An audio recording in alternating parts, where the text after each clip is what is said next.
Combien de fois dans ta vie as-tu donné une nouvelle chance à quelqu'un ou à une situation que, au fond, tu savais ne pas mériter?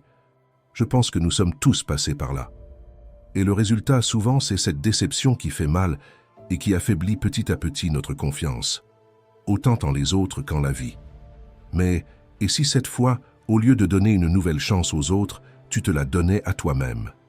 Dans cette vidéo, je veux t'inviter à faire exactement ça, à commencer à te voir avec plus de bienveillance, à te donner cette opportunité. Je sais que ce n'est pas facile, car j'ai déjà été à ta place. Pendant longtemps, j'ai vécu avec de l'anxiété, comme si je portais un sac à dos rempli de pierres. Chaque pensée sur quelque chose que je ne pouvais pas contrôler augmentait ce poids. C'était comme si j'essayais de nager, mais avec des chaînes lourdes aux pieds. Plus je me débattais, plus je sombrais. Tout a changé quand un ami m'a parlé du stoïcisme et m'a donné un livre. Il m'a dit « Essaie pendant une semaine et vois ce qui change ». Je n'en attendais pas grand-chose, mais j'ai décidé d'essayer. Les premiers jours, cela semblait être un exercice comme un autre, mais bientôt tout a commencé à changer. C'était comme si j'avais changé de lunettes. Les choses sont devenues plus claires. Ce qui me submergeait auparavant est devenu plus facile à gérer. L'anxiété, qui semblait être un monstre incontrôlable, a commencé à disparaître. Je ne me battais plus contre la vie, à réagir à chaque chose qui m'arrivait. J'ai appris à accepter le flux naturel des événements. De petits changements dans ma journée ont fait une grande différence. J'ai commencé à me concentrer sur ce qui comptait vraiment et j'ai laissé derrière moi ce qui ne m'apportait rien d'autre que de l'épuisement émotionnel. Une des leçons les plus puissantes a été de comprendre la différence entre ce que je pouvais contrôler et ce qui était hors de ma portée. Dans des moments de pression, je me demandais « Que puis-je vraiment faire maintenant ?» Cela m'a donné la clarté pour agir au lieu de rester bloqué dans des préoccupations inutiles. Mon esprit, autrefois un chaos désordonné, avait maintenant de l'espace pour respirer. Et c'est exactement cette transformation que je veux partager avec toi dans cette vidéo. Le stoïcisme n'est pas seulement une ancienne philosophie, c'est un outil pratique qui peut changer la façon dont tu vis. Alors, voici mon invitation. Ne te contente pas de regarder jusqu'à la fin. Engage-toi à appliquer ces principes pendant une semaine, à partir de maintenant. Commente « Une semaine stoïque » et plante la première graine du changement. Alors, commençons. Qu'est-ce que le stoïcisme et pourquoi prêter attention à cette philosophie? Le stoïcisme a commencé en Grèce, environ 3 siècles avant Jésus-Christ, avec Zénon.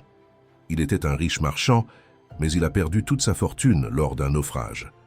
Au lieu de désespérer, il a décidé d'étudier les grands philosophes de l'époque et avec le temps, il a fondé sa propre école.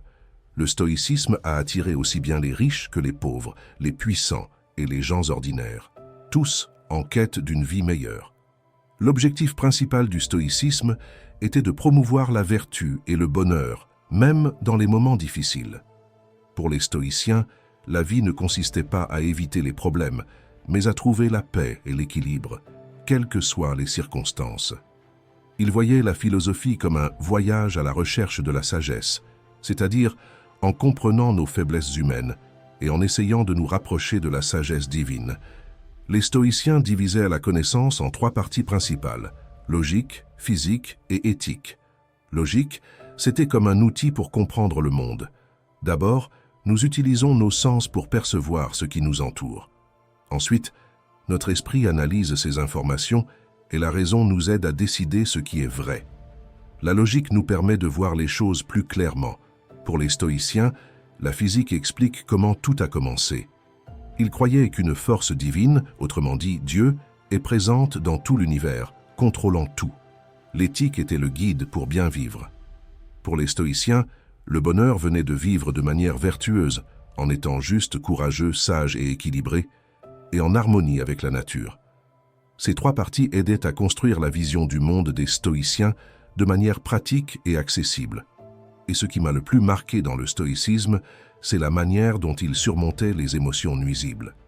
Plutôt que d'essayer de contrôler ce qui échappe à leur portée, les stoïciens se concentraient sur le contrôle de leurs propres réactions et jugements. Leur bonheur ne dépendait pas des éléments extérieurs, des personnes, des biens matériels ou des événements imprévus. Cela m'a beaucoup fait réfléchir à ma propre vie. J'étais complètement vulnérable à l'anxiété, Le moindre imprévu me laissait désespéré. Quand les choses ne se déroulaient pas comme prévu, mon esprit était envahi par des pensées négatives. J'espérais qu'en suivant les pratiques stoïciennes, je pourrais me libérer de ce cycle de panique et d'insécurité. De plus, je voulais affronter les défis de la vie avec plus de calme et être plus présent pour ma famille et mes amis. Et si vous souhaitez en savoir plus sur le contrôle de soi et renforcer votre mentalité, laissez un j'aime et abonnez-vous à la chaîne pour vous assurer d'avoir toujours une nouvelle dose de clarté. Que commencer à pratiquer? Accepter un grand changement, comme changer totalement sa vision de la vie, exige de la détermination. Cela ne se fait pas du jour au lendemain, mais cela commence par de petits choix. D'abord, j'ai commencé à me concentrer sur une vision plus objective des choses. J'ai cessé de laisser des émotions comme la colère, l'insécurité et la peur contrôler mes décisions ou envahir mon temps. À la place, j'ai commencé à me guider par des faits et de la logique, en recherchant toujours la raison. Au travail, nous étions en plein projet, et le client nous a demandé de livrer d'ici la fin de la semaine, malgré un autre délai déjà convenu. Il y avait un risque de perdre le client si nous ne parvenions pas à livrer à temps. Avant, j'aurais été nerveux et j'aurais transféré cette pression à l'équipe, ce qui n'aurait fait qu'aggraver la situation. Mais cette fois-ci, j'ai réfléchi avant d'agir. J'ai regardé calmement la situation et j'ai vu ce que nous pouvions faire. J'ai organisé ce qui était déjà prêt, ce qui manquait et ce qui était en cours. Puis, j'ai ajusté les tâches de chacun. J'ai réalisé qu'agir avec calme, comme un stoïcien, évite le stress. Penser avant de réagir a fait toute la différence. De plus, j'ai adopté l'idée stoïcienne selon laquelle les difficultés sont des occasions de développer des vertus, comme la persévérance et l'équilibre. J'ai vu ce nouveau délai comme une opportunité de montrer que je pouvais gérer la situation avec tranquillité, sans me laisser emporter par la colère ou la frustration. Le plus important, c'est que j'ai renforcé mon esprit. Les stoïciens enseignent à nous préparer aux défis de la vie, plutôt que d'attendre que tout soit facile. Que ce soit pour des problèmes de santé, dans les embouteillages ou lors de discussions avec des proches, garder mon calme m'a aidé à affronter ces défis de manière plus légère et optimiste. Fais attention à tes premières impressions. Les premières impressions sont ces réactions automatiques qui surgissent lorsque nous rencontrons quelqu'un ou que nous faisons face à une nouvelle situation. C'est comme un réflexe, quelque chose qui arrive sans qu'on y pense. Mais pour les stoïciens, il est important de s'arrêter et d'analyser ses impressions avec calme. Je vais te raconter une histoire. J'étais anxieux pour une promotion au travail. J'avais postulé pour être chef de projet, mais ma candidature a été rejetée. À ce moment-là, je me suis senti comme un échec total. Tu sais, quand tout semble aller de travers en même temps, c'est exactement comme ça que je me sentais. Le rejet envahissait mes pensées. Si j'avais laissé ces impressions prendre le dessus, j'en aurais fait une énorme catastrophe. Mais au fond, ce n'était qu'une déception, rien de plus. Les stoïciens nous enseignent à percevoir ces impressions et, au lieu de réagir immédiatement, à faire une pause pour réfléchir. Est-ce que c'est réel ou est-ce que j'exagère? Cette pause aide à séparer ce que nous ressentons de ce qui se passe réellement, apportant ainsi plus de clarté pour agir de manière calme et rationnelle, sans se laisser dominer par les émotions. Lorsque j'ai été rejeté, j'étais bouleversé parce que cette promotion comptait beaucoup pour moi. Mais, en réfléchissant calmement, j'ai compris que, promotion ou pas, cela ne définit pas ma valeur. Marc Aurèle dit « Une pierre lancée en l'air ne perd rien en redescendant et ne gagne rien en montant. » Autrement dit, avec ou sans promotion, je reste moi-même. Et dans le travail, il y a de nombreux facteurs qui influencent qui sera promu. Nous ne pouvons pas mesurer notre valeur à cela.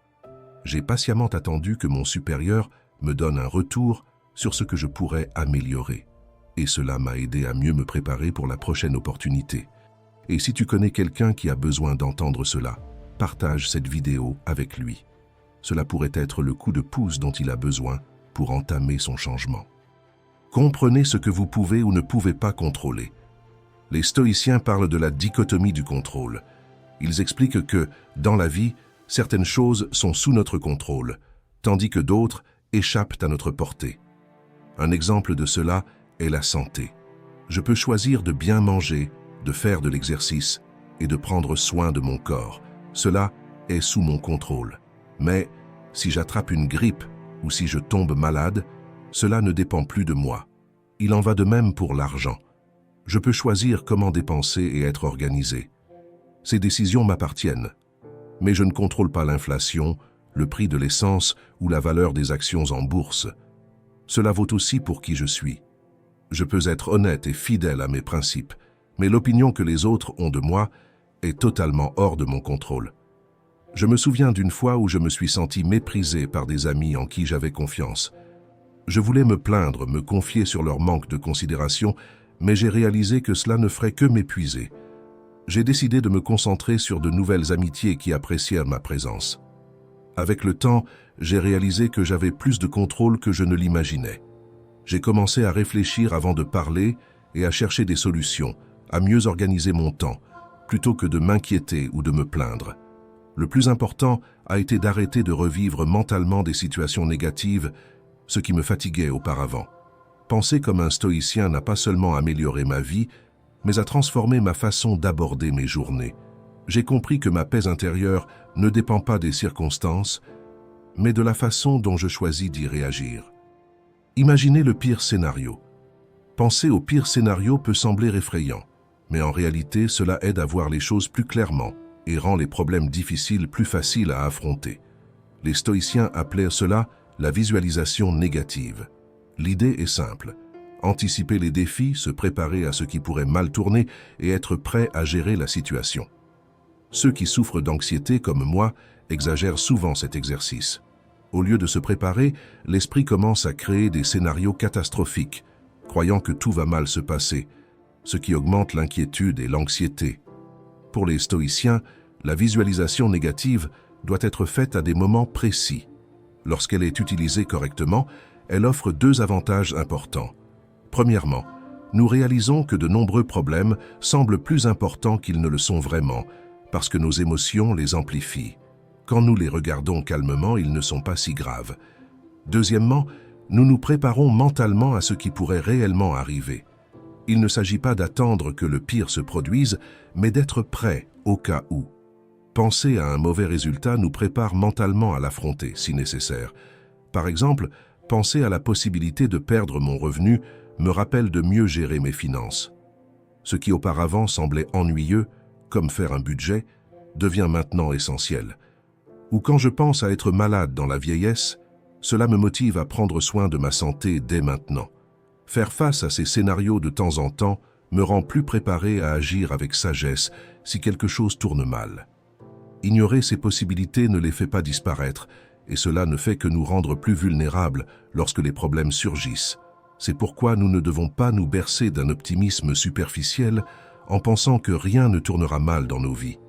La véritable force réside dans le fait de faire face à la réalité, de se préparer à ce qui pourrait arriver et d'apprendre à gérer n'importe quelle situation. Entraîne ton esprit. Comment renforces-tu tes muscles à la salle de sport? En y allant tous les jours ou au moins 3 fois par semaine et en faisant des exercices, n'est-ce pas? Maintenant, comment développes-tu ta résistance mentale? Les stoïciens ont la réponse. L'inconfort volontaire. Cette pratique consiste à se mettre délibérément dans des situations inconfortables afin d'augmenter sa tolérance. L'objectif est simple, développer ta capacité à faire face aux difficultés tout en créant une gratitude plus profonde pour la vie que tu as déjà.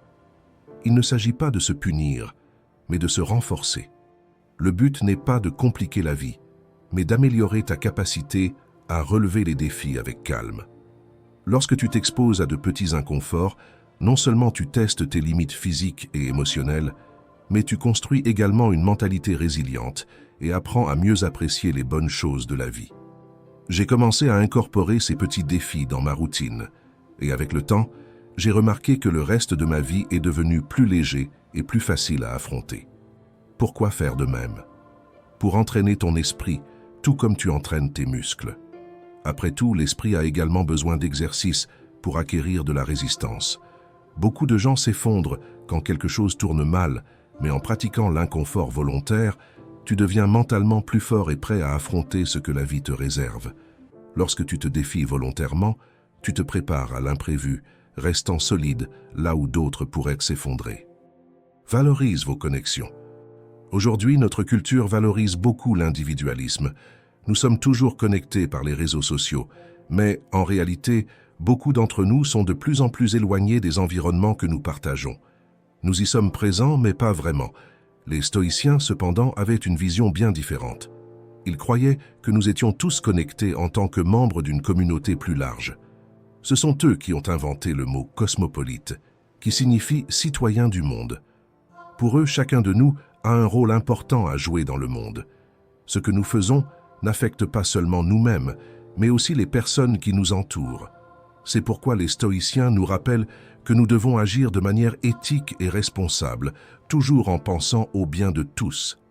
Lorsque je me souviens que mes actions peuvent impacter d'autres vies, protéger mes valeurs cesse de sembler une faiblesse et devient quelque chose de fort et plein de sens.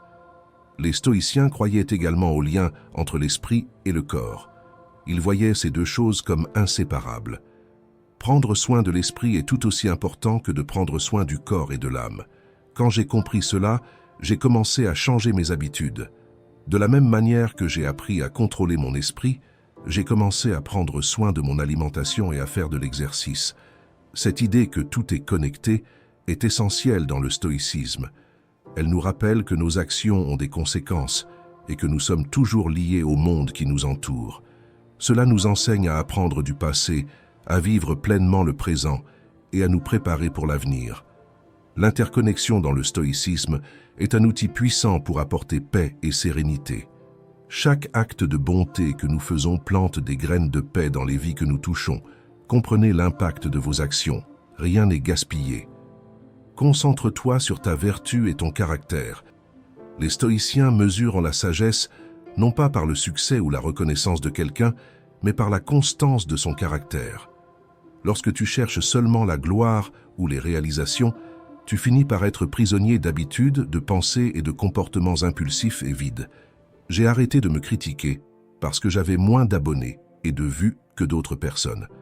Parce qu'en fin de compte, cela ne garantit pas que j'agirai avec bonté ou courage lorsque la vie deviendra difficile. Alors, j'ai commencé à me concentrer sur l'amélioration de moi-même. J'ai commencé à pratiquer la patience, l'honnêteté et la générosité. Et j'ai réalisé qu'en devenant une meilleure personne, avec un caractère plus fort, la vie commençait à avoir plus de sens.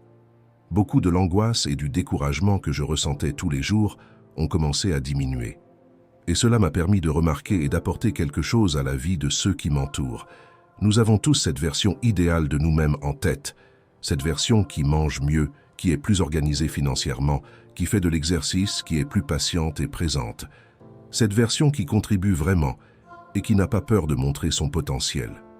Pour commencer à devenir cette personne, il suffit de se poser la question « Que ferait mon meilleur moi maintenant ?»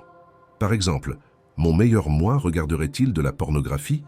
Mon meilleur moi resterait-il 5 minutes de plus au lit plusieurs fois? Mon meilleur moi boirait-il sans limite? Mon meilleur moi mangerait-il plus sainement? Ou se gaverait-il de sucreries et de soda? Mon meilleur moi appellerait-il plus souvent ses parents? Mon meilleur moi perdrait-il son calme avec quelqu'un qui me coupe la route? Mon meilleur moi lirait-il un livre ou passerait-il tout son temps sur son téléphone? Mon meilleur moi discuterait-il plus avec son conjoint ou resterait-il devant la télévision, répondant de manière automatique? Ces questions sont si simples, mais elles ont un pouvoir incroyable. Elles nous font prendre conscience de la façon dont nous agissons et à quel point nous sommes éloignés de la meilleure version que nous pouvons être. Comme l'a dit Marc Aurèle, les fruits de cette vie sont un bon caractère et des actions pour le bien de tous. Et si tu sens que ce genre de contenu fait une différence dans ta vie, laisse un like, abonne-toi à la chaîne et active les notifications pour continuer à recevoir nos vidéos. Efforcez-vous d'avoir une vision objective.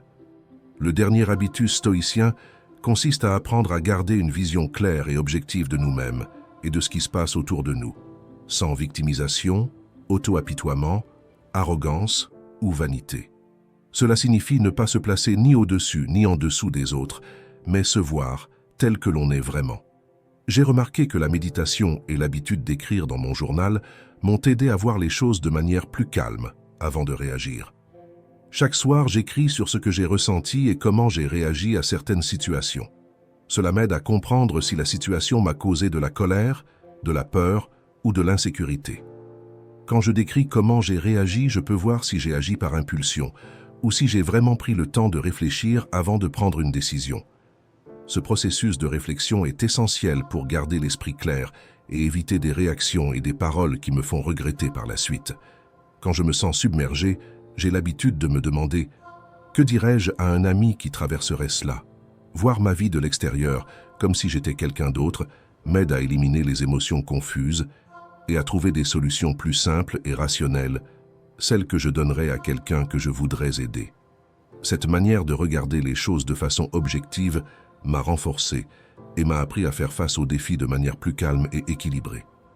Comment continuer à pratiquer le stoïcisme? Adopter le stoïcisme comme philosophie de vie prend du temps. Ce n'est pas quelque chose que l'on apprend et que l'on maîtrise en une semaine, surtout à l'époque où nous vivons avec le téléphone portable à la main et où nous sommes distraits en permanence. Cependant, même avec les pratiques les plus simples, j'ai déjà constaté de grands progrès dans mon état d'esprit, dans mes relations et dans ma force intérieure. Maintenant, quand je me réveille, au lieu de commencer la journée en courant ou en m'inquiétant, je prends 5 ou 10 minutes pour réfléchir et remercier. Je remercie pour tout ce que j'ai, ma maison, ma famille, pour la nourriture, pour avoir de l'eau potable, pour l'électricité, mon lit, mon travail, pour l'Internet et bien sûr, pour un jour de plus rempli d'opportunités. Je pense aux défis que je vais devoir relever, ceux que je connais déjà et ceux qui surgiront par surprise. Cela m'aide à commencer la journée plus concentré et serein.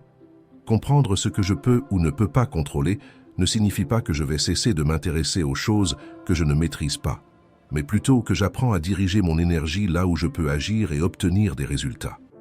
La grande leçon est d'avoir de la patience envers moi-même dans ce processus.